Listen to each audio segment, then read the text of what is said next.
Right, here we are.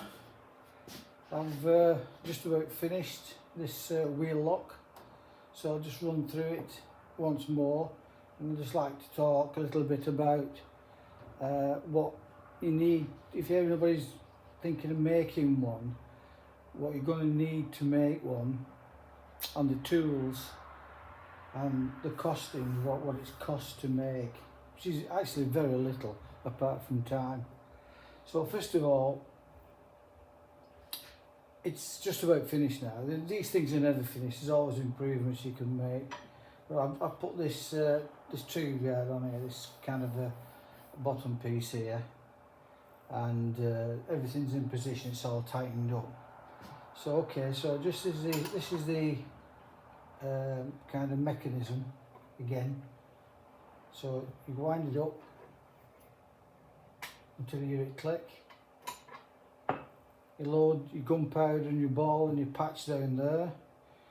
Put your gunpowder in the pan, close the pan.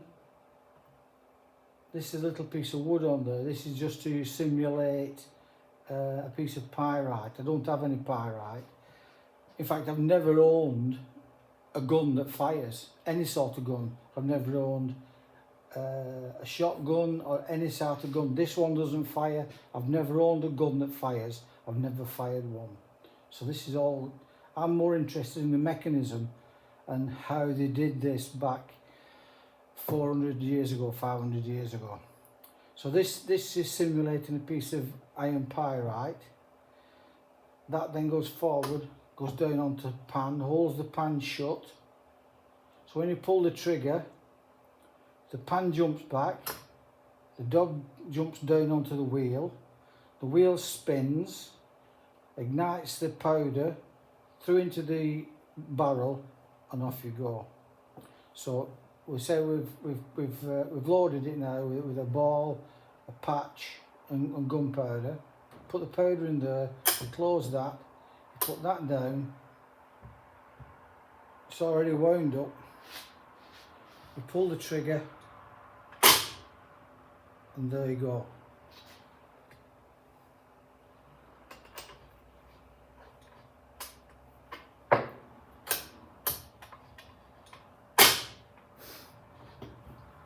So what do you need to make one of these? You need a lot of patience, that's for sure, and you need a lot of time. Time is the big number one thing that you need. This has taken me possibly just over 200 hours estimated. Now that's 200 hours and I had one to copy. This is one that I made quite a few years ago, which is not identical, it's very similar. This was the first one that I made when I got into this. I made this about 5 years ago. So what you've got to do, you've got to be able to cut this out to get this in there. All this mechanism has got to go inside of there, right? Now it can't touch anything. If any of this mechanism rubs anywhere, it will jam. So it's got to go in there and go in there easily and not touch anywhere. So you need somehow to cut this out, which is sounds pretty simple, but it isn't. It's quite difficult. And what you need really is a router. Is one of these. It's with a router. It's not too bad at all. You can just put the router in, just chopping down until you get through. Now you've got to be careful because by the time you've got down far enough to put the mechanism in, there's not a whole lot left down there. It's getting quite thin, so it's very easy to break through. So a router is a good idea. The next thing you need is what I've used is when you're doing the barrel,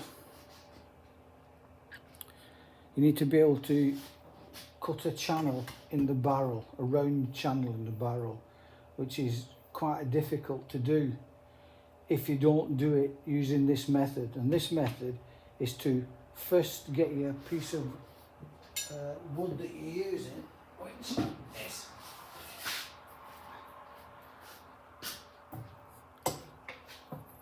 this is similar to what I used. I'll just make sure it's in shot, yeah. And you drill a hole. I've made an extension. You drill a hole with that until it's right down there, and then you cut the top off halfway, and it leaves you with a half round. I've made one before and I didn't do it like that. It was really, really, really difficult. Okay, so that's one thing I would either get or make. Makes it a lot simpler. By using that, it's a hell of a lot simpler than trying to do it any other way. You need obviously your hand tools, but you need one of these angle grinder with a flat wheel. Some smooth flat wheels and some coarse flat wheels, because there's a lot of grinding to do, a lot of profiling, like making this, cutting this out and filing it down. This I've got a bench grinder as well, but I use that a lot. That flat grinder I can control it better than a bench grinder. So you need a flat wheel on a grinder. Thing that you definitely need, I'm just going to tip my camera up so you can see it. You need one of them, a MIG welder. Because without the MIG welder, I don't know how you would do it. I really don't know how you would do it. That's running on, you can see the red bottle in the back there. That is a CO2 fire extinguisher. And the Andeli MIG welder runs off that fire extinguisher. And it's brilliant. It really is brilliant.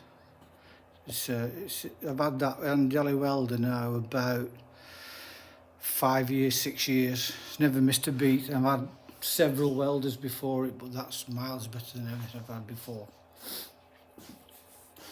Okay, so that's what you need to make these components. Or what you do need is, well, I don't know how you would do it otherwise. You need a lathe. I've got an old lathe. Let's see if I can swing my camera around and show you my lathe. That's my old lathe, an old Myford lathe. It's only an old thing. It's an antique. I bought it as basically scrap and put in a motor on and replaced all the bushes and bearings. And it works okay. It's not fantastic, but it's good enough for this job. So you need a lathe. So you need quite a few bits and bobs. Oh, and the other thing you need as well, map gas and a map torch to heat springs up, make springs and temper them. Or if you want to bend anything, you need some method of heat. And the map gas is the best thing I've found anyway. So that's the one I made a few years ago. I'm going to revisit this and redo it.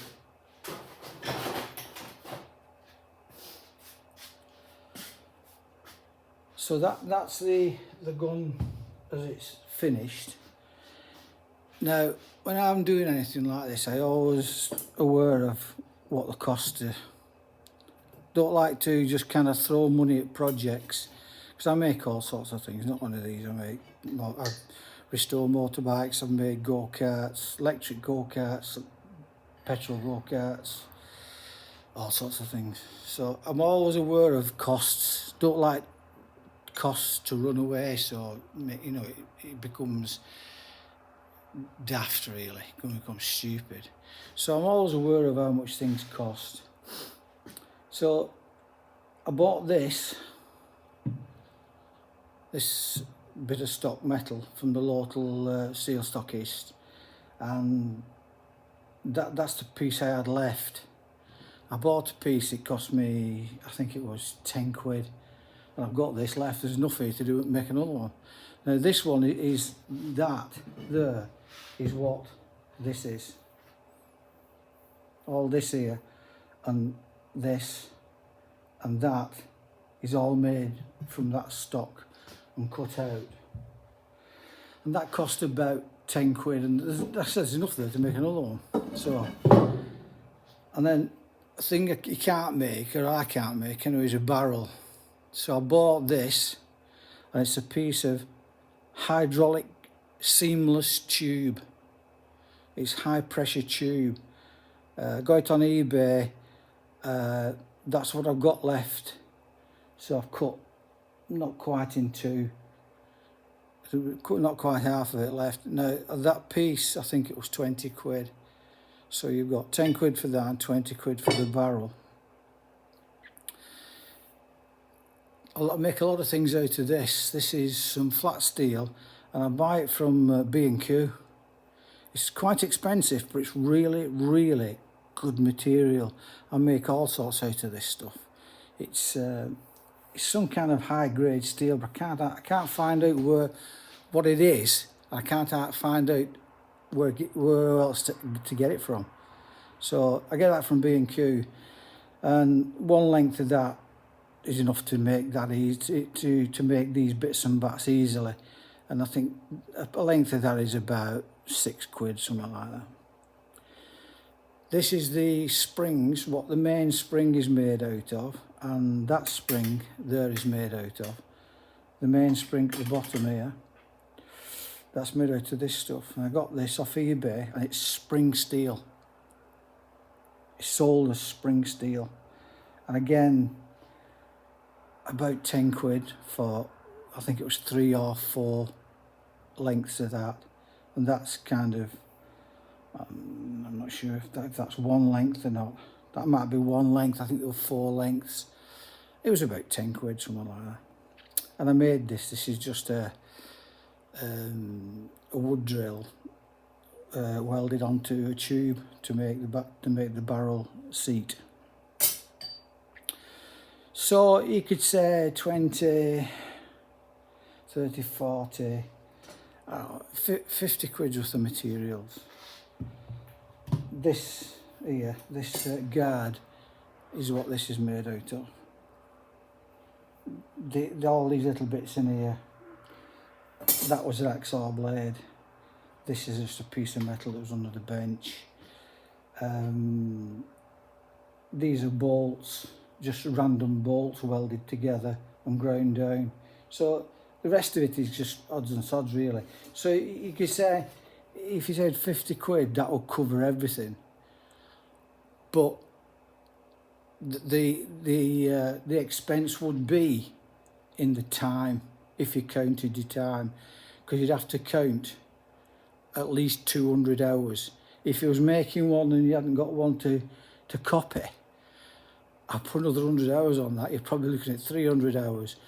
So if that was 10 quid an hour, minimum wage, that's 3 grand. So you're looking at quite a substantial lot of money. Right, so that's where we're at. I just wanted to kind of run through the costings and the tools that you would need, and giving somebody an idea of the time. The first one I made probably took me more like 300 hours.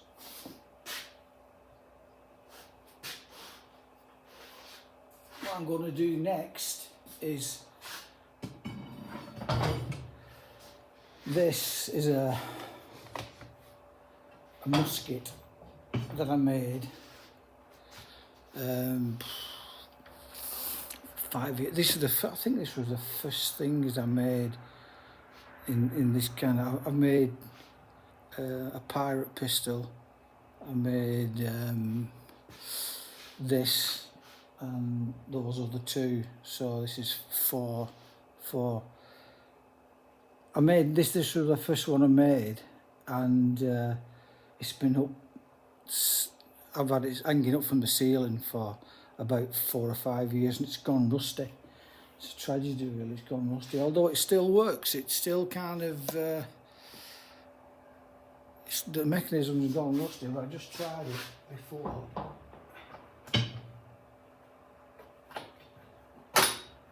Springs have got a bit weak.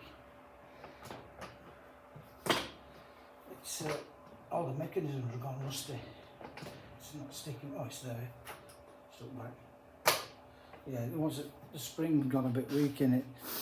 But I'm going to redo that. I'm going to repolish it, strip it all down, clean it up, and make some better hardware for here. Because this is the first one I did, and it was a bit of an experiment. And I'm sure I can make it better than that. Although it works, and it looks reasonably authentic. Right, I'm going to do that again. I'm going to have another go at that. Right, so that's about it. I just wanted to say, just to reiterate, I'm not a gunsmith. I don't really know what I'm doing. I've never shot one of these. It's just something that I'm interested in. And if anybody wants any help in making one, or you want to ask any questions, go ahead. Okay, bye.